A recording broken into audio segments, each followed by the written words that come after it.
feel like I've been here before.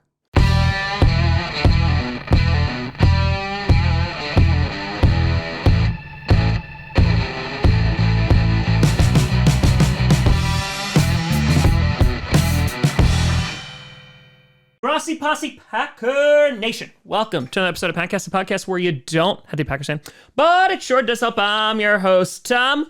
It's going to be a long off-season, Grossi, and today I wanted to attempt to answer a very large question and also kind of make this the Packers regular season wrap-up episode.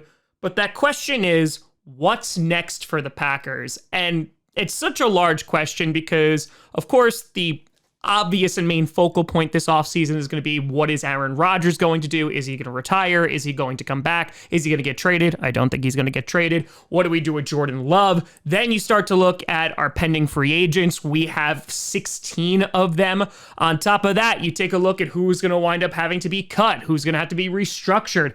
What can the Packers do to contend? Are they going to contend this year? Are they going to move to Jordan Love? All of these things are under the umbrella of what are the Packers going to do next. And I kind of just wanted to take this time to just present all of the questions the Green Bay Packers are going to have to answer this offseason. And then after all of that, what direction they may go in and how we can try to get back to where we were, losing in the playoffs like a respected team and not in week 18. So one of the things that happens at the end of every season, Aaron Rodgers has spoken about this, LaFleur, Goody, is that there's a finality to every season. While you may have a bulk of guys returning from one season to the next, there's always going to be a few that are no longer going to be on the team. And this offseason, the Packers have 16 pending free agents. And some of those big names include Adrian Amos, Randall Cobb, Alan Lazard. You got Robert Tonyan, the big dog Mercedes Lewis. You got Mason Crosby, Keyshawn Nixon, Chris Barnes, and Yosh Nijman, just to list a few of these guys. And while I do think that some of these guys will be back, like I don't see how you're going to allow Keyshawn Nixon to walk away, considering he is actually an all-pro. Congratulations to Keyshawn on that amazing accolade, and he has just been phenomenal this year when he was given an opportunity to be the return specialist. And I imagine they're going to try to bring a guy back like Chris Barnes because he played well over the middle when you had Walker and Campbell there. Chris Barnes did play pretty darn well. And Yosh Nijman, I think he's been kind of a staple. He has gotten beat a bit this season, but let's see if he's going to wind up returning.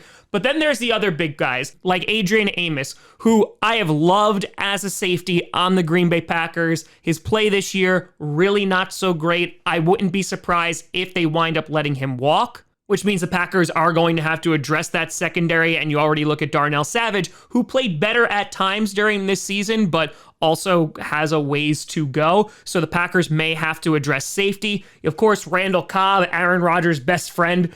That might come down to, is Rodgers returning? If Rodgers doesn't return, then there's no way that Cobb's coming back because Goody literally went out and got Randall Cobb for Aaron Rodgers. And Randall Cobb, he did fine. He was targeted 50 times. He got 34 receptions for 417 yards and a touchdown.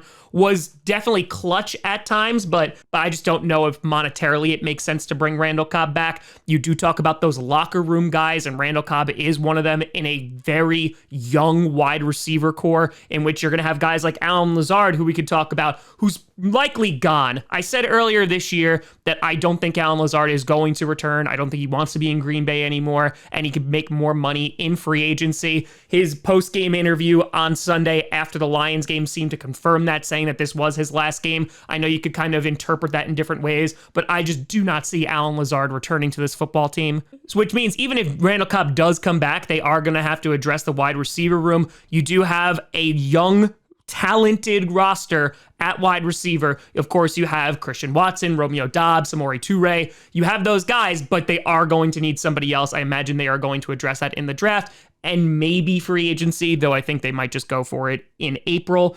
And then, of course, you have a guy like Mason Crosby, who has had an illustrious career as a Packer, had a really good season. Goody talked about that in his press conference today. I can see them bringing Mason Crosby back or giving him an offer. I just don't know. I mean, he just doesn't have the length anymore in terms of like kickoffs, and that's why they brought in more kickers. They have a lot of kickers on the roster right now. And unfortunately, I do think that's going to be kind of a career for Mason Crosby, who he is one of the GOATs. I love him so much. He is the definition of a Green Bay Packer. And if this is the end for him, I wish him absolutely nothing but the best. And then you have what might be the position of most need in this upcoming draft, and that is tight end. Marcedes Lewis, he's been hanging around for quite some time. He's definitely a fantastic addition to the team as a blocker, as a veteran presence, but he's a free agent. Then you have Robert Tonyan. And Tonyan, listen, he was targeted 67 times, which is the most in his career this season, 53 receptions for 470 yards and 2 tutties. Obviously came back from a major injury that he suffered last season, but who knows if Tonyan is going to be back on this team.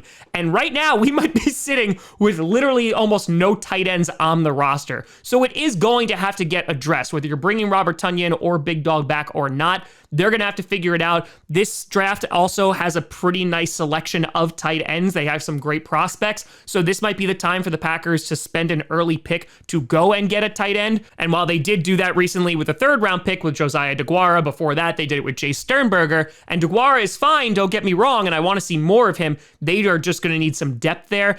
And at the same time, DeGuara is not really the guy that is going to help you a ton in the passing game. He's not going to be that explosive guy. The Packers could have an opportunity to get one in April, and I imagine they might decide to take that. So just with these pending free agents, the Packers would need to address safety, wide receiver, and tight end. They already should be addressing offensive line. They already need to address pass rusher, because after Rashawn Gary went out, that pass rush went to absolute crap, and they need to get some depth there as well. Kingsley Enagbare did a nice job while Rashawn Gary was out, but again, you just need more there. So that's just to take a look at the short-term future and see what positions the Packers may try to target in the draft and or what guys they may try to bring back. But let's kind of look at this team as an overview and what they did in 2022. The defense has to be the absolute most disappointing part about this Packers team. The defense, a lot of people thought, including myself, that they were going to be an elite defense, top 5, top 10. And it wasn't just people on the outside. It was also people within the organization as well. As I mentioned before, Brian Gutekunst did a big presser today in which he said he thought the defense would be so good that it would allow the offense to kind of grow and make its way slowly throughout the season as the wide receivers, they get more experience and they kind of mature enough to the point where their offense is on the right track. That never really happened. So instead, what you got a defense that was very meh, you got an offense that was very meh, and it led to a very slow, terrible start to the season. Of course, they started 3-1, but you had that week 1 blowout. Then they got closer and closer and closer, and then they went on a string of losing a bunch of games in a row to teams that they most definitely could have beaten. So the statement that has been echoed not only on this show, but also from Aaron Rodgers, Matt LaFleur, and Gutekunst is that there just was not complimentary football this year, and you saw it. The defense, very middle of the road. They were 17th in points allowed, 26th in rushing yards allowed, so again, the run defense failed, and they were 17th in passing yards allowed. So whether it was boneheaded mistakes, whether it was penalties, whether it was guys not executing, whether it was scheme, whether it was Joe Barry, there's a litany of issues, and that's kind of what Goody said. He said there was whether because of injuries or what guys had going on.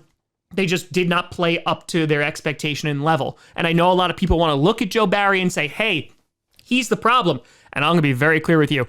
I don't disagree. I think that Joe Barry right now is not the solution. However, that 4-game winning streak that they went on, they had 12 turnovers on defense. And so that likely saved Joe Barry's job for this upcoming season. I know a lot of fans are not going to be happy about that, but if Joe Barry is staying on this team, you're going to have to see adjustments, and you're just going to have to put players in positions to succeed. Put Jair Alexander on Justin Jefferson. Look how well that worked out the second time. And listen, Jair Alexander named an All-Pro as well. Congratulations to him. He had some plays this year where he did not look great, where he did get beat. But Jair is still one of the better guys in that secondary, if not the best one in the secondary. So you got to kind of let them play. But the defense, very disappointing this season. And I think it really starts with identifying what the hell went wrong. The Packers have invested so much draft capital in that defense. They spent 2 first-round picks this past draft, and it just hasn't amounted to anything that is really that impressive. So I know this offseason is for reflection, analysis, and kind of just seeing what went wrong.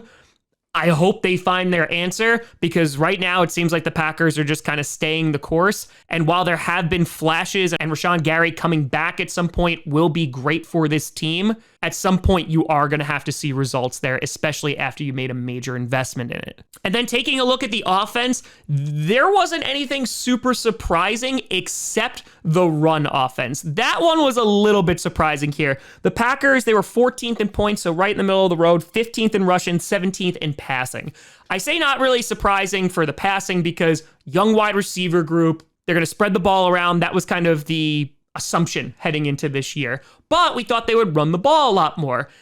And they just didn't. Aaron Jones obviously had that bad fumble against the Lions. He had 5 fumbles this season, which really weren't great. But Aaron Jones still showed that he is one of the best running backs in the NFL. Goody said that they would love to bring him back. Goody also said they're going to restructure just about everybody's contract. And Aaron Jones has to be one of those people if he's even going to attempt to come back, because they're just not going to pay that bulk of a contract this season. But to give you an idea of what a rushing attack looked like this season, Aaron Jones had 213 rushes, which is the most he had since 2019. Over 1,100 yards, had 2 touchdowns on the ground. And A.J. Dillon, 186 rushes, which is 1 less than last year, 770 yards, and 7 touchdowns on the ground. And just to kind of give you some context here, Aaron Jones was 15th in rushing attempts in the league. You had guys like Josh Jacobs, 340 attempts, Derrick Henry, 349 attempts, Nick Chubb, 302 attempts, and then you have Aaron Jones all the way down there at 213 attempts. I know that he's dealt with injuries. I know that you're trying to preserve him. You do have 2 running backs, but I mean, what the hell, man? Like, at some point, you have to give the ball to one of your best, if not your best guy on offense. And that is Aaron Jones. He's so elusive. He's so talented. And he shows that he could just make plays. And just their unwillingness to give him the ball at times was very, very frustrating. However, a big however here. You look at the Lions game, and this is where I think you see some bigger problems. The Lions game. The Lions were daring Aaron Rodgers to throw the football. They were stacking the box. They were prepping against the run. And that's why the rushing attack really didn't work. And when they did hand it off, it wasn't that effective. So they said, hey, Aaron Rodgers, throw the ball. And we know how that ended. You saw a lot of the same coverages utilized against the Packers that would have never been utilized in years past, not just because of scheme changes and kind of mentality in the NFL, but more because you had the reigning, defending, back-to-back MVP back there, Aaron Rodgers, and he would just slice them up. And you just did not see that this season. Teams were not afraid of Aaron Rodgers throwing the ball, whether that was because wide receivers were still developing, whether that was because we had injuries amongst the O-line. Goody was asked that exact same question. Why was there a decline in production for Aaron Rodgers this season? He talked about the thumb injury. He talked about the developing wide receivers. He talked about the injuries on the O-line. And of course, there's a bit of Aaron Rodgers being a problem himself. Rodgers this year, 350 for 542, 64.6% completion rating, 3,695 yards, 26 touchdowns, 12 interceptions, which is the most he's had since his first season as a starter back in 2008. And yeah, this was not a great season for Aaron Rodgers. Never threw for 300 yards in a game. But I don't want to take that stat and make that the focal point because, as I said before this season started, they shouldn't have to. It shouldn't have to be Aaron Rodgers playing hero ball and bailing them out of situations. You should just be able to have a very balanced offense who happens to have the back-to-back reigning MVP back there. That's what they should have done. And it just seemed that for way too long this season, they were scheming for a team that was not on the field. They were scheming for a team that they had in the past, and they just couldn't do it. And whether it's forcing balls to Allen Lazard, Devontae Adams in the past, or Christian Watson this season, it was just mind-numbingly frustrating because it just seemed the play calling was off, the execution was definitely not there, and Aaron Rodgers plays a part in this. And I know that you cannot go on the internet today in 2023 and talk about Aaron Rodgers without picking a side, because if you praise him, you're a homer. If you criticize him, you're a hater. And the point is that it's in the middle. Aaron Rodgers did not have a great season in Aaron Rodgers standards, and you can call that out and say, hey, he is part of the problem, while also saying he also made amazing throws. He did have injuries. He did have developing wide receivers. He did have O-lines that were constantly shifting. It all could be true at the same exact time. The thing is, and the question that Goody needs to answer, is Aaron Rodgers still best for the Green Bay Packers right now? And that, my friends, is the ultimate question, because watching this presser, was frustrating because you do have the big elephant in the room, and that is Jordan Love. Now, it's the end of his third season. He's been on the bench this entire time. He played a little bit against Philadelphia, in which he looked good. But we do not know what we have in Jordan Love. Brian Gutekunst came out today and said he's chomping at the bit to play. He's ready to play. And he would feel confident in him winning games if he had to play this past season. But the Packers seem to still believe that Aaron Rodgers is their best chance to win a championship right now. And that is where all this debate really comes down to. Because if we're just taking Goody for what he's saying right now, the Packers seem to be rolling with the mentality that they are still in contention for a Super Bowl. And to do so, their best chance to win that Super Bowl is with Aaron Rodgers. I agree with Aaron Rodgers being the best chance to win a Super Bowl next year over Jordan Love rather than try to go through like a mini rebuild or what have you. Aaron Rodgers already expressed that he did not want to go through a rebuild, but I think it's very logical to question that underlying idea of, are the Packers championship contenders right now? Because based on their stats and based on how they played, you saw flashes, but they are a very in the middle of the road team. Hell, the Lions, they finished in second place in the North. And the North is just going to get better. I think the Lions are going to be a better football team. The Bears have a ton of resources and capital heading their way. So it's just going to get harder and harder to make the postseason. And I'm not saying give up or throw in the towel or anything like that. So much so that I agreed with playing Aaron Rodgers until they were mathematically eliminated from the playoffs. They went on that 4-game winning streak, and that looked really good, where you saw the flashes of what this team could be when they played complementary football. However, at the end of the day, they didn't make it, one. And when you're starting over from scratch next season and trying to figure out who's going to be on this team, what the identity of your team is going to be, can the Packers win a championship in 2023 with Aaron Rodgers as their quarterback?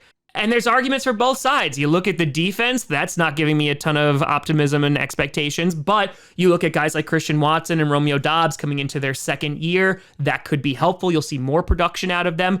But at the same time, you had Aaron Jones and A.J. Dillon back there, and we didn't utilize them to the fullest. So the Packers seem to be on this stay the course, stay the path kind of mentality. Not a ton of changes. Goody said, we'd love to bring all these guys back. Bakhtiari, Aaron Jones, Aaron Rodgers, come on down. Sorry, Jordan Love, we know that you're ready, but we're going to do the best for the team. So if we claim your fifth-year option, you're sitting for at least one more year. And it's kind of just like shutting out all the noise and go, can we hoist a Lombardi in February of 2024 with Aaron Rodgers? And that is a very, very tough question. Could they? Sure. You just have to make it to the playoffs. You just got to make it to the dance. Anything is possible. But I am going to tell you, it is going to get harder within our own division. I think the NFC should be a bit better than it was this year. And so it is not going to be an easy thing to do. And these problems that found their way into this squad this year are still likely going to be there, whether it is the play calling, whether it is going to be the player execution, whether it's the red zone offense just being garbage.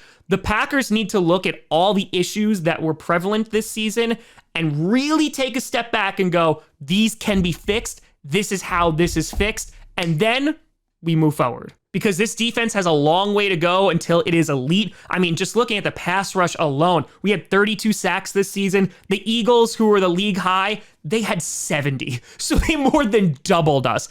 And considering how much of an investment we put into that defense, that is very frustrating. Considering the scheme that Joe Barry is calling at times is incredibly frustrating. And we're playing off receivers when they just need 3 yards and we're playing 5 yards off of them. It doesn't make any sense. And that's just that side of the ball. You still have Aaron Rodgers, who can be very great, but the consistency has definitely declined. I don't know how you can argue that. He can make those deep throws, but he also makes bad throws. And just the godlike Aaron Rodgers that he was, it's just not all there anymore. And that's fine. The guy's about to be 40 years old. It makes a lot of sense. It's not criticizing him, but it's also taking a good hard look in the mirror and saying, is this what we need right now? Are the Packers Super Bowl contenders? This team this year did not look like it. If you roll out there with a similar squad next year, is it going to be the same result? I kind of think yes. And so the only other option is, okay, well, you start Jordan Love and you kind of go through a mini rebuild here and see what you can do. Now, the Packers seem to be fighting against that very, very hard. And of course, this is just the stuff on the surface. You all look at Jordan Love's contract, Aaron Rodgers' contract. It just makes this stuff even more complicated. A big shout out to Ken Ingalls, but look at Aaron Rodgers' contract right now. If he retires this season, the Packers are still going to take a $40 million cap hit. And it's not new money and you can't make it go away. That you're paying that money. Even if you trade him, you're paying the $40 million because that was from restructures, old money, guarantees, etc. And now it's time to pay the piper. And that's the cheap version of it. Because if you go into next year, if he retires after that, it's $68.2 million. If you go another year after that in 2024, it's $76.8 million. So it just gets worse. So it would make sense financially for the Packers to move on from Aaron Rodgers. But again, if we're running with the logic that they're saying the window is still slightly open, we got to pry it open as long as we possibly can. Well, then Aaron Rodgers isn't going to go anywhere, and that number's just going to get bigger. Now, you could reduce the hurt a little bit this year. If he retires with a post-June 1st designation, you can spread out the hit, so it'd be like $15.8 million this year, and it'd be $24.4 million next season, which makes it a little bit better. But again, all this comes down to is, does Aaron Rodgers even want to play? We're talking about all these hypotheticals as if like, oh yeah, well, you know, if the Packers want him back, the Packers seem to want him back. But does Aaron Rodgers want to come back and play football? That's what we're all waiting for. He said that he could walk away from that kind of money because he's due a big payday next season, but also said that he was intrigued by the development of guys like Christian Watson and Romeo Doubs. So it is a total flip of the coin right now. I have no idea if he's going to come back. I'm leaning towards he is going to come back for one final season. The question is that the right move for the Green Bay Packers? Because at the end of the day, that's Brian Gutekunst's main job, right? What is best for the Green Bay Packers? And to be completely honest with you, they're going to have holes to fill of guys like Allen Lazard leaving. You are going to have to replace him. And it's with blocking, but it's also for production. Allen Lazard was targeted 100 times this season, and his previous numbers, 52 targets, 46 targets, and 60 targets. Caught 60 for 788 yards and 6 touchdowns. It's the most targets, yards, and receptions that he has ever had in a season. The ball needs to go to somewhere else. And you might think, oh, it's going to go to Christian Watson, and that's all well and good, and that's fine. He's explosive with it, and I can't wait to see Christian Watson develop. But are you also going to have a QB that's going to force the ball to him, and he's just going to become the new Davante Adams? But Goody said in his press conference that they made a really big commitment to Aaron Rodgers in the offseason last year, and it wasn't just for this year. When I spoke to Mark Murphy, he said, listen, they gave him a big contract, but at the end of the day, it's year to year because it's up to Aaron Rodgers. And Aaron Rodgers says he doesn't want to hold the franchise hostage or anything like that. And I believe him. I don't think that he wants to. He's going through a process. He has been doing that the past couple of off seasons. And now we're here. And it just seems like the Green Bay Packers want to have their cake and eat it too. They want to have both Jordan Love and Aaron Rodgers on the roster. He complimented how good they are in the QB room, but also admitted that Jordan Love is ready to play and wants to play. Now, Jordan Love might come out and say, I want to get traded, and the Packers might be like, sorry, you're not going to get traded, and potentially just burn that bridge and keep him on the team, because if they claim his fifth-year option, he's going to be on the team for another 2 years because that fifth-year option is fully guaranteed money. So you might just see Jordan Love as the starting quarterback in 2024 in a contract year, and that's also the first full year that we actually see if he can play. Because Goody can praise Jordan Love all he wants, but then he says things like, oh, well, you know, you got Aaron Rodgers, 1, and 2, you'd never seen the guy play 16, 17 games, which is all very, very true. But again, the underlying principle is what's best for the Green Bay Packers right now. Of course, Super Bowl is what everybody wants, but at the end of the day, you really have to take a cold, hard look in the mirror and say, can the Packers win a Super Bowl this upcoming season?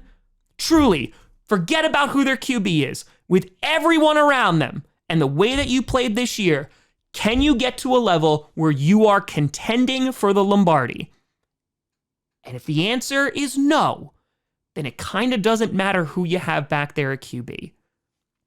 Aaron Rodgers definitely helps. Aaron Rodgers gonna probably play better than Jordan Love's what would be like technically rookie year actually starting. But that doesn't mean that that's the best thing for the Green Bay Packers. And so here we are again, a long offseason ahead of us and a lot of questions. And eventually they're gonna have to get answered because we can kick the can down the road as much as we want. But at the end of the day, there are going to be consequences. And we'll just kind of see what those are. But let me know what you think down in the comments below. You know, send me at TomGrossiComedy.com or TomGrossiComedy, all social media, see down below. Check out podcasts on SoundCloud, iTunes, Google Play Music, Spotify, and of course, YouTube. And a big shout and thank you to all the patrons over at patreon.com/TomGrossiComedy and the YouTube members. But thank you so much for watching. I'm Tom Grossi. And as always, go Pack Go.